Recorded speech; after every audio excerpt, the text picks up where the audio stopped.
شاید وہ بیٹی کا سامنا نہیں کرنا چاہتی تھی۔ اماں، وہ کہہ رہا ہے شام کو میرا نکاح ہے، اماں کچھ کر، اماں میں مر جاؤں گی، وہ روتے ہوئے کہہ رہی تھی۔ صابرہ نے کوئی جواب نہ دیا۔ اماں اس کو منع کر، خدا کا واسطہ تجھے، اماں اسے، وہ کہتے کہتے رک گئی۔ صابرہ کیوں کوئی جواب نہیں دے رہی تھی، وہ کیوں خاموش لیٹی تھی؟ اس نے ڈرتے ڈرتے ماں کا چہرہ ادھر کیا تو اس کے منہ سے چیخ نکل گئی، پہلے باپ اور اب ماں، اس کی اماں مر گئی تھی۔ اماں، اماں، وہ ہذیانی انداز میں چیختے ہوئے اس کے بے جان وجود کو جھنجھوڑ رہی تھی۔ صابرہ کی گردن ایک طرف کو ڈھلک گئی تھی، اس کا جسم برف کی مانند ٹھنڈا اور پتھر کی طرح سخت اکڑا ہوا تھا۔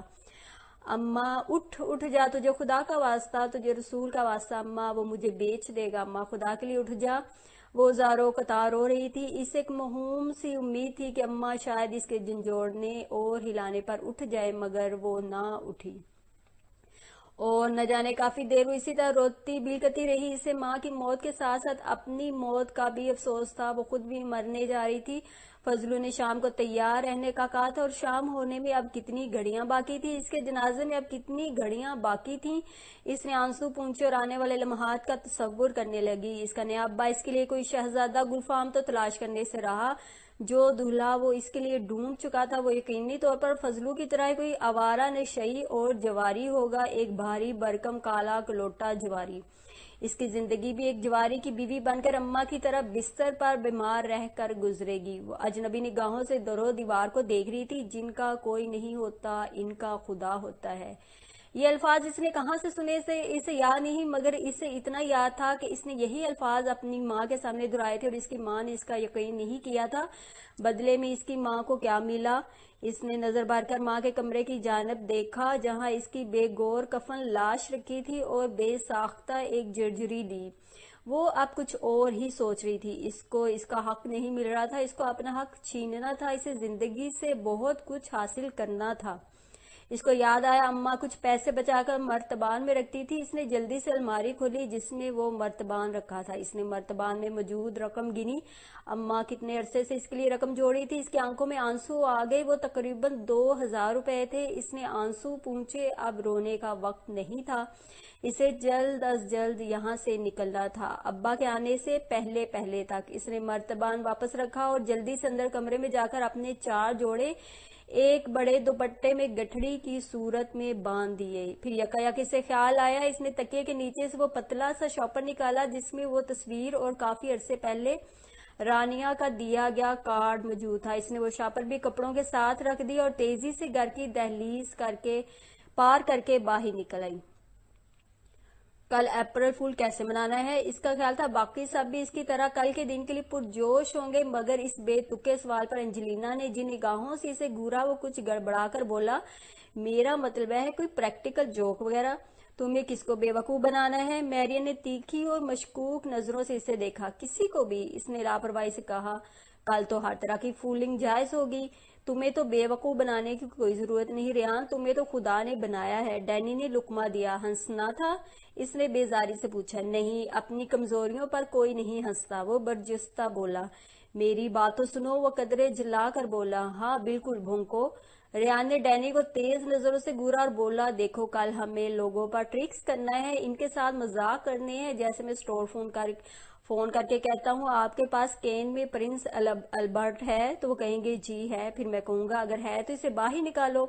وہ تینوں اسے خالی خالی نظروں سے دیکھ رہے تھے۔ پرنس البرٹ تمباکو ہوتا ہے، یہ کین میں ملتا ہے، ریان نے وضاحت کی۔ یہ مذاق تھا؟ میرین نے پوچھا۔ پہلے تو مجھے شک تھا، اب یقین ہو گیا ہے کہ لڑکیوں میں حصہ مزاح نامی چیز ناپید ہے۔ اس نام میں کسی گہری سوچ میں گم انجلینا کمرے میں داخل ہوئی تھی۔ آپ کس مراقبہ میں ہیں؟ میرے ساتھ ایک عجیب سا مسئلہ ہو گیا ہے، وہ اسی گم سم لہجے میں بولی۔ آج کھانا نہیں کھایا لوگوں نے، جو مسئلے ہو رہے ہیں؟ کھایا ہے کھانا، بلکہ میرے حصہ کا بھی ٹھونس لیا ہے، میرین نے اسے کھا جانے والی نظروں سے دیکھتے ہوئے بتایا۔ اچھا چلو کوئی بات نہیں، اینجی نے چاکلیٹس بنائی ہیں، وہ کھا لو، میرین نے لاپرواہی سے کہا تو انجلینا فوراً کچن میں گئی۔ اس کی واپسی ایک کینڈی ڈش کے ہمراہ ہوئی تھی جس میں 4 عدد چاکلیٹس موجود تھیں۔ اندھے کو بھی نظر آ رہا تھا کہ ان کے اوپر چاکلیٹ لگائی گئی تھی۔ انجلینا نے ڈش اس کے سامنے کی مگر اس نے دل نہیں کر رہا کہہ کر پیشکش ٹھکرا دی۔ ان تینوں نے باری باری ایک ایک چاکلیٹ اٹھائی اور مزے سے کھانے لگے۔ وہ سمجھ گیا ان تینوں کا مقصد ریان کو زیادہ الرٹ کرنا تھا۔ وہ چاہتے تھے کہ وہ چاکلیٹس کو ایکسٹرا فنی سمجھ کر کھانے سے انکار کر دے اور وہ آرام سے ان کو منہ میں رکھ کر اس کو یہ بتائیں کہ وہ بے وقوف بن گیا ہے، مگر وہ بھی استادوں کا استاد تھا۔ اس نے یہ ظاہر ہی نہیں کیا کہ اسے شک گزرا ہے کہ چاکلیٹس کے ساتھ کوئی خرابی ہے۔ وہ مسکرا دیا۔ اتنے میں فون کی گھنٹی بجنے لگی۔ وہ بات مکمل کیے بغیر ہی فون کی طرف لپکا۔ ہیلو ہیلو، ایک بچے کی آواز ریان کی سماعت سے ٹکرائی۔ آپ کے پاس کین میں پرنس البرٹ ہے؟ اس بچے کی آواز میرین کے چھوٹے بھائی سے بڑی ملتی تھی۔ جی ہاں ہے، اس نے معصومیت سے کہا۔ اچھا تو 1 پاؤنڈ کا کین کتنے کا ہوگا؟ مجھے کیا پتا۔ کیوں، یہ ایزڈ اسٹور نہیں ہے؟ جی نہیں، یہ بیچارہ گھر ہے۔ ایزڈ اسٹور یارکشائر میں ہے۔ تو آپ کے پاس تمباکو کیسے ہے؟ وہ حیرانی سے پوچھنے لگا۔ خیر وہ تو میرے پاس نہیں ہے، مگر میرا خیال تھا کہ آج فولز ڈے ہے تو شاید آپ کوئی ٹرک کھیلنا چاہتے ہیں مجھ پر، ریان نے کہا۔ اور شاید آپ کا نام چارلس ہے اور نک نیم چک ہے۔ جی نہیں، اتنا کہہ کر ٹھک سے اس نے فون بند کر دیا۔ وہ ریسیور رکھ کر پلٹا تو وہ سب جا چکے تھے۔ اس نے آگے بڑھ کر ڈش میں موجود آخری چاکلیٹ اٹھا لی اور مزے سے کھانے لگا اور اندر سے صابن نکلا اور ڈیم اٹ، اس نے صابن کے ٹکڑے تھوکتے ہوئے خود پر 1000 بار لعنت بھیجی۔ اپنی بقا کی جنگ لڑتے ہوئے اس نے گھر سے پہلی بار رات کے ایک پارک کے جنگلے سے ٹیک لگا کر گزارنے کی کوشش کی تھی۔ آج اسے اپنے ٹوٹے پھوٹے خستہ حال ڈربے نما گھر کی قدر آ رہی تھی۔ وہاں اور کچھ نہیں تھا تو کم از کم سکون تو تھا۔ دنیا والوں کا مہیب سناٹے اور چنگاڑتی ہوئی تاریکی کا ڈر تو نہیں تھا۔ اگر اس کا باپ نہ مرتا، اگر اس کی ماں دوسری شادی نہ کرتی، اگر وہ اس شادی کا مشورہ نہ دیتی، اگر اس کی ماں بیمار پڑ کر نہ مر جاتی، اگر فضل دین اس کی شادی نہ کرا رہا ہوتا، نہ جانے کتنے ہی اگر تھے، مگر ہوتا وہی ہے جو قسمت کو منظور ہوتا ہے۔ آج وہ تنہا صرف اللہ کے آسرے وہاں بیٹھی تھی۔ وہ اپنی ہی سوچوں میں گم تھی جب اسے 2 سائے اپنی جانب آتے دکھائی دیے۔ ان میں سے ایک قدرے لڑکھڑا رہا تھا۔ الماس کو بے تحاشا خوف محسوس ہوا۔ قریب آ کر وہ دونوں جنگلے سے کمر ٹکا کر کھڑے ہو گئے۔ ان میں سے ایک دوسرے سے لڑکھڑاتی زبان میں کچھ کہہ رہا تھا۔ الماس کو دندا اور باقی جیسے چند ایک الفاظ ہی سمجھ آئے تھے۔ وہ ڈر کے مارے اٹھ کھڑی ہوئی۔ ایک دم چونک کر ایک آدمی نے اس کو دیکھا تھا، اپنی گٹھڑی سینے سے لگائے ایک اکیلی لڑکی، وہ بھی جوان اور خوبصورت، رات کے اس پہر وہاں کیا کر رہی تھی؟ وہ گھبرا کر چلنے لگی تھی۔ اسے سالی کدھر جاتی ہے؟ اس کے عقب سے آواز آئی۔ وہ دونوں بندے مکمل طور پر اس کی جانب متوجہ ہو گئے تھے، بلکہ اس کے پیچھے بھی آ رہے تھے۔ وہ تیز تیز چلنے لگی۔ گھر سے باغی ہے؟ وہ اس کا پیچھا چھوڑنے والے نہیں تھے۔ خوف سے اس کی ٹانگیں تھر تھر کانپ رہی تھیں، مگر اس کے باوجود نتائج سے بے خبر ہو کر الماس نے سرپٹ بھاگنا شروع کر دیا۔ وہ بغیر رکے، بغیر پیچھے دیکھے اندھا دھند بھاگ رہی تھی۔ اسے اپنے پیچھے دوڑتے قدموں کی آواز بخوبی سنائی دے رہی تھی۔ تاریک سنسان سڑک پر اس وقت ٹریفک نہ ہونے کے برابر تھی، اس لیے وہ کسی کو مدد کے لیے بلانے سے بھی قاصر تھی۔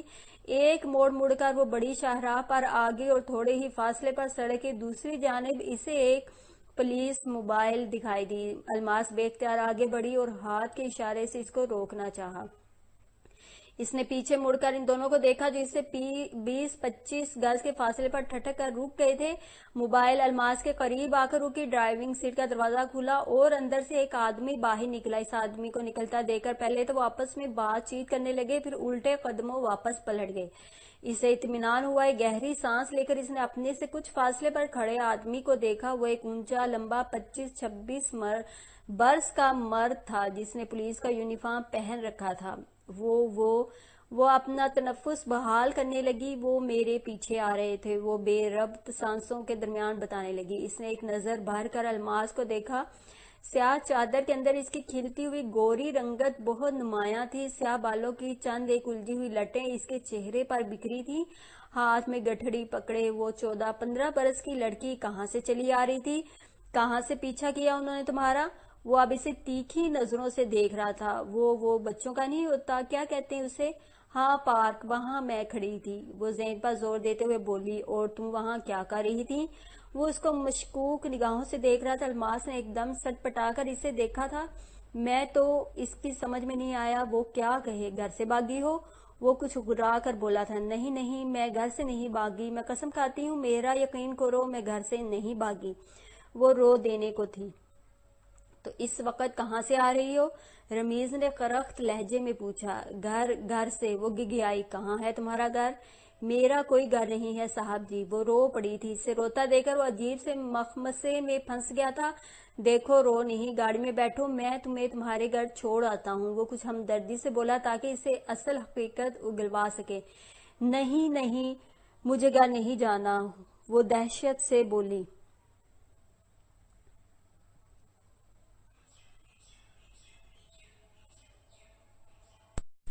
اچھا گاڑی میں بیٹھو، وہ کچھ سوچتے ہوئے بولا اور دروازہ کھول دیا۔ اس کے بیٹھتے ہی رمیز نے موبائل چلا دی۔ کیا نام ہے تمہارا؟ وہ پوچھنے لگا۔ خاموشی۔ کہاں سے آئی ہو؟ اس نے ایک دفعہ پھر کوشش کی۔ ہنوز خاموشی۔ باپ کا نام کیا ہے؟ وہ تحمل سے بولا۔ چپ۔ میں تمہیں تھانے لے جا کر الٹا لٹکا دوں گا تو یہ زبان فر فر بولے گی؟ وہ ڈپٹ کر بولا۔ الماس نام ہے میرا، ابا کا نام رحیم بخش تھا۔ وہ جلدی سے بولی۔ ہوں، کہاں سے آئی ہو؟ وہ ونڈو اسکرین پر نگاہیں جمائے پوچھ رہا تھا۔ گھر سے، اس نے گول مول جواب دیا۔ کہاں جا رہی ہو؟ جہاں اللہ لے جائے، وہ آہستہ سے بولی۔ میں ابھی گاڑی کھمبے میں مار دوں گا تو بی بی، اللہ فوراً ہی تمہیں اوپر لے جائے گا۔ سیدھی طرح بتاؤ گی یا تمہیں تھانے لے جاؤں؟ اس کے لہجے میں دھمکی تھی جس نے الماس کو دبکنے پر مجبور کر دیا تھا۔ مجھے نہیں پتا مجھے کہاں جانا ہے صاحب جی، وہ دھیرے سے بولی۔ گھر سے کیا سوچ کر نکلی تھی؟ رمیز نے اپنا لہجہ کچھ نرم کر لیا تھا۔ کچھ بھی نہیں سوچا تھا، وہ بڑبڑائی۔ وہ تو بغیر سوچے سمجھے نکل پڑی تھی۔ اتنا بھی نہیں سوچا تھا کہ دنیا کتنی بے رحم اور شفاق ہوتی ہے۔ باپ کیا کرتا ہے تمہارا؟ رمیز نے کچھ دیر کے توقف سے پوچھا۔ وہ مر گیا ہے، الماس نے اپنی گٹھڑی کو مضبوطی سے پکڑتے ہوئے کہا۔ چلو ماں تو ہوگی نا؟ وہ موڑ کاٹتے ہوئے بولا۔ وہ بھی مر گئی ہے، وہ گود میں رکھی گٹھڑی دیکھتے ہوئے بولی۔ لو جی، تمہارا بھی جواب نہیں ہے۔ وہ لاپرواہی سے ہنسا تھا۔ باپ کا پوچھا تو وہ مر گیا ہے، ماں کا پوچھا تو وہ بھی مر گئی ہے۔ گھر سے آ رہی ہو مگر گھر کوئی ہے نہیں، کہیں جانے کے ارادے سے ہی نکلی تھی مگر اپنی منزل کا بھی پتہ نہیں۔ واہ! وہ خاموش رہی۔ کیا بتاتی کہ یہی سچ تھا؟ تم لڑکیاں بھی نا، بس ذرا ماں باپ سے جھگڑا ہوا، ذرا کوئی تلخ کلامی ہوئی، گھر سے بھاگ جاتی ہو، اتنا بھی نہیں سوچتی کہ تمہارے ماں باپ پر کیا گزرے گی۔ وہ بیچارے تمہیں پال پوس کر بڑا کرتے ہیں، تمہارے ناز نخرے اٹھاتے ہیں، جبکہ بدلے میں تم لڑکیاں ان کے گلے میں ہمیشہ کے لیے رسوائی کا توق ڈال دیتی ہو۔ میرے ماں باپ مر چکے ہیں، کتنی دفعہ بتاؤں؟ وہ چیخ کر بولی۔ ایک دم وہ پرانی الماس بن گئی تھی۔ کان نہیں ہے تیرے بابو؟ اگر ہیں تو لگتا ہے ان میں سے میل صاف نہیں کرتا، تجھے میری آواز سنائی نہیں دیتی؟ رمیز کو ایک لمحہ لگا تھا سنبھلنے میں۔ کب مرا ہے باپ؟ کافی عرصہ ہو گیا ہے، وہ نخوت سے بولی۔ ماں کب مری؟ ایسے سوال کوئی پولیس والا ہی کر سکتا تھا۔ آج صبح، وہ چڑ کر بولی۔ او گاڈ، تمہاری ماں آج مری ہے اور تم آج ہی گھر سے بھاگ آئی ہو؟ وہ حیران سا ہو کر اسے دیکھنے لگا۔ میں گھر سے نہیں بھاگی ہوں۔ اسے اب ان سوال جواب سے چڑ ہونے لگی تھی۔ او بی بی، رات کے اندھیرے میں اپنا سامان اٹھا کر سڑک پر تنہا چلتی لڑکی کو کوئی گدھا بھی گھر سے بھاگی ہی کہے گا۔ شاباش، مجھے اپنے گھر کا ایڈریس بتاؤ، میں تمہیں گھر چھوڑ آتا ہوں۔ وہ اپنا لہجہ بات کی مناسبت سے اونچا نیچا کرتا رہا تھا۔ مجھے گھر نہیں جانا، وہ احتجاجاً بولی۔ مگر میں تمہیں تمہارے گھر کے علاوہ کہیں نہیں چھوڑوں گا۔ وہ اپنی بات پر ہنوز ڈٹا ہوا تھا۔ نہیں نہیں صاحب جی، خدا کا واسطہ ہے، مجھے اتار دو، یہیں اتار دو۔ وہ سچ مچ گھبرا گئی تھی۔ مجھے لگتا ہے جس کے ساتھ تم بھاگی تھی وہ تمہیں چھوڑ کر بھاگ گیا ہے۔ میری مانو تو اپنے گھر واپس چلی جاؤ۔ میں تجھے کتنی باری بتاؤں، میں گھر سے نہیں بھاگی، تو پاگل ہے کیا؟ رمیز خاموشی سے ڈرائیونگ کرتا رہا۔ چند لمحے یوں ہی گزر گئے، پھر اس کی آواز نے ماحول پر چھائے سکوت کو توڑا۔ ماں کیسے مری تھی؟ الماس کو اس سوال کی توقع نہ تھی۔ وہ حیران سی ہو کر اسے دیکھنے لگی۔ دیکھو الماس بی بی، اگر تم واقعی سچ کہہ رہی ہو تو مجھے پوری بات بتاؤ، تب ہی میں تمہاری کوئی مدد کر سکوں گا۔ گو کہ وہ پہلے بھی چند ایک باتیں نرمی سے کر ہی رہا تھا، مگر اب کی بار اس کے نرم لہجے میں اعتبار کا عنصر شامل ہو گیا تھا۔ الماس چند ثانیے اس کا چہرہ تکتی رہی، پھر سر جھکا لیا۔